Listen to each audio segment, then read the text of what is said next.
왜 이런 고탄수화물 사료가 아무 문제 없이 유통되고 있을까라고요. 이건 구조적으로 사료업체들과 생각이 들더라고요. 혹시 여러분, 고양이 사료 성분표에서 탄수화물 항목을 본 적 있으신가요? 지금 주변에 고양이 사료 있으시면 한번 봐보세요. 안 적혀 있을 겁니다. 단백질, 지방, 수분 이런 건 적혀 있는데 탄수화물은 대부분 빠져 있을 거예요. 이거 단순한 누락일까요? 아니면 의도적인 비공개일까요? 오늘 영상에서는 왜 고양이 사료에서 탄수화물 비중이 숨겨져 있는지, 그리고 그것이 고양이의 건강에 어떤 영향을 줄 수 있는지 알려드리겠습니다. 미국 국립연구의 공식 문서에 따르면 고양이는 생리학적으로 탄수화물이 전혀 필요하지 않은 동물이라고 명시되어 있습니다. 이건 하나의 주장이 아니라 국가 과학기관에서 발표한 명확한 기준이에요. 고양이는 탄수화물을 소화하는 효소가 거의 없으며 간에서도 포도당을 대부분 단백질을 통해 생성한다고 합니다. 즉, 고양이는 엄격한 육식동물이라는 거죠. 하지만 실제로 많은 고양이 사료에는 탄수화물이 30에서 50%나 들어있습니다. 일단 제가 사료 탄수화물 비중 계산법은 뒤에서 알려드릴게요. 자, 그렇다면 고양이에게 이런 고탄수화물 식단은 어떤 영향을 줄까요? 먼저 탄수화물은 고양이의 몸에서 잉여 에너지원으로 쓰이게 되는데 이게 쉽게 지방으로 전환됩니다. 실내에서 활동량이 적은 고양이에게는 체중이 늘어나는 주 원인이 될 수 있죠. 또 고양이는 인슐린 감수성이 낮고 혈당 스파이크에도 민감한 편이에요. 쉽게 말해서 탄수화물 섭취가 많아지면 당뇨병의 위험도 높아질 수 있다는 거죠. 뿐만 아니라 고양이의 장은 탄수화물 소화에 특화되어 있지 않기 때문에 과도한 탄수화물 섭취는 소화불량이나 장내염증을 유발할 수 있다고 합니다. 혹시 여기까지 들었을 때 우리 고양이가 한 번쯤 겪어봤거나 해당되는 사항이 있다면 평소 먹는 사료를 확인해 볼 필요가 있습니다. 한 논문에서도 이러한 사실을 찾을 수 있었는데요.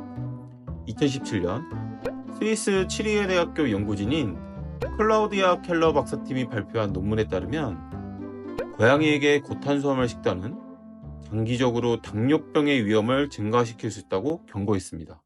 그런데 왜 고양이 사료에는 탄수화물이 이렇게 많을까요? 이유는 바로 제조 공정과 원가 절감에 있었습니다.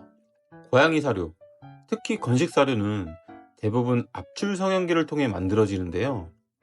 이 압출 성형기는 똑같은 애신은 아니겠지만 붕어빵 가게 가면 붕어빵 기계 있잖아요. 쉽게 그걸 떠올리시면 됩니다. 이 공정은 전분질 원료가 없으면 형태가 만들어지지가 않아요.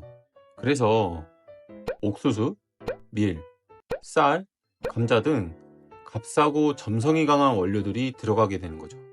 단백질보다 저렴하고 대량 생산도 쉬워서 제조사 입장에서는 가장 효율적인 선택인 거예요.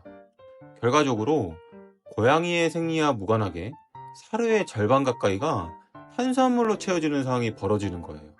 250만 구독자를 보유한 미국 최고의 고양이 행동학자 잭슨 갤럭시도 건식 사료의 위험성을 강조하면서 고양이에게 건식 사료는 최악의 음식이라고 할 정도로 비판하였으며, 건식 사료는 고양이에게 수분을 빼앗고 비만과 당뇨, 각종 질병의 원인이 될 수 있다고 하였습니다.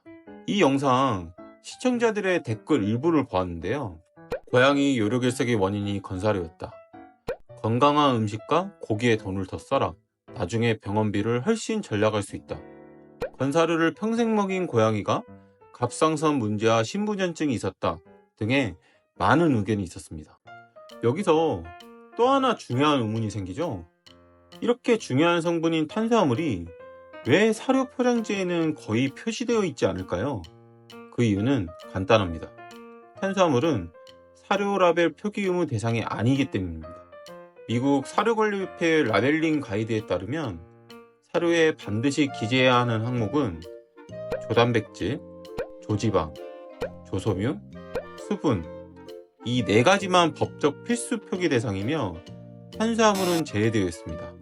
우리나라도 동일한데요. 농림축산식품부에 고시된 사료 등의 기준 및 규격을 보게 되면 탄수화물은 법적 표기 대상이 아님을 확인할 수 있습니다. 사료 성분표에서 탄수화물은 선택사항, 즉 공개하지 않아도 되는 성분인 거죠. 소비자 입장에선 고양이 건강에 가장 중요한 성분 중 하나를 알 수 없게 되어 있는 구조인 셈입니다. 그렇다면 탄수화물 비중을 우리는 알 수 없나? 아닙니다. 알 수 있습니다. 미국 사료관리협회에서는 탄수화물 표기는 의무사항이 아니나 아이러니하게도 탄수화물 비중을 간접적으로 계산할 수 있도록은 안내하고 있습니다. 영상 잠깐 일시정지하시고 사료랑 계산기 한번 준비해보세요. 제가 계산하는 방법 알려드릴게요. 계산식은 다음과 같은데요. 탄수화물 비중은 조단백질, 조지방, 조섬유, 수분, 조해분 등을 모두 더해서 100에서 뺀 값입니다.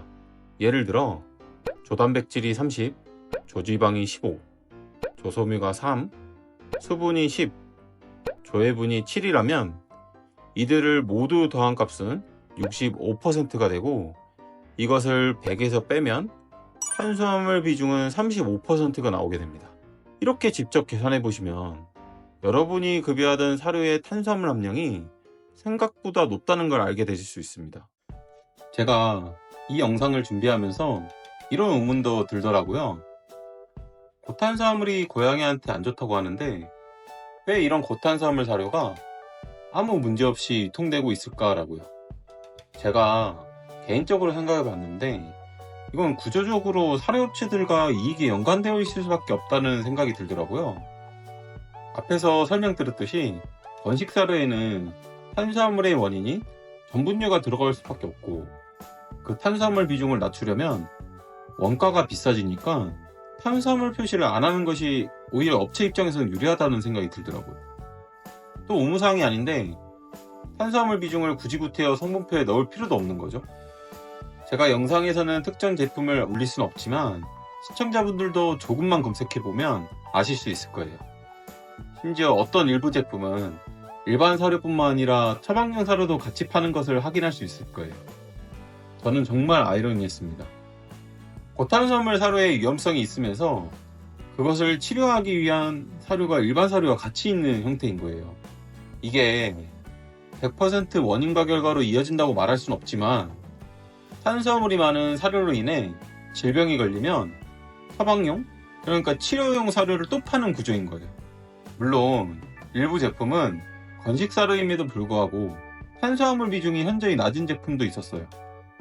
언젠가 탄수화물 비중의 표시가 의무화가 된다면, 또는 고탄수화물의 위험성에 대해서 소비자들의 인식 변화가 커진다면 아마 업체나 사료 시장에 엄청난 변화가 오지 않을까 싶습니다. 오늘 영상에서는 고양이 사료에 탄수화물 함량이 왜 숨겨져 있는지, 그리고 고양이 생리구조에 맞지 않는 고탄수화물 사료가 어떤 문제를 유발할 수 있는지 말씀드렸습니다. 탄수화물은 표기 의무가 없다 보니까 그만큼 탄수화물 위험성도 많이 안 알려져 있는 것 같습니다. 고양이의 건강을 위해서라도 가지고 계신 사료 탄수화물 함량 계산해 보시고 한 번쯤 고민해봐야 할 문제이지 않을까 싶습니다. 댕고TV 구독자 여러분, 안녕하세요. 얼굴은 안 나오지만 오늘 처음으로 이렇게 인사드립니다. 앞으로는 조금씩 이런 방식으로 영상을 올릴까 해요. 오늘 영상은 유익하셨나요? 여러가지 찾아보고 확인해 본다고 영상 업로드가 조금 늦었습니다. 고양이에게는 탄수화물이 진짜 안 좋다는 정보가 많더라고요. 이게 100% 정답은 아닐 수 있지만 조금이나마 도움이 되셨으면 좋겠습니다. 구독자 여러분, 오늘도 행복한 하루 되시고요. 다음 시간에도 더 유익한 정보 가지고 찾아오겠습니다. 지금까지 반려동물의 건강과 행복을 전달하는 댕고TV였습니다. 감사합니다.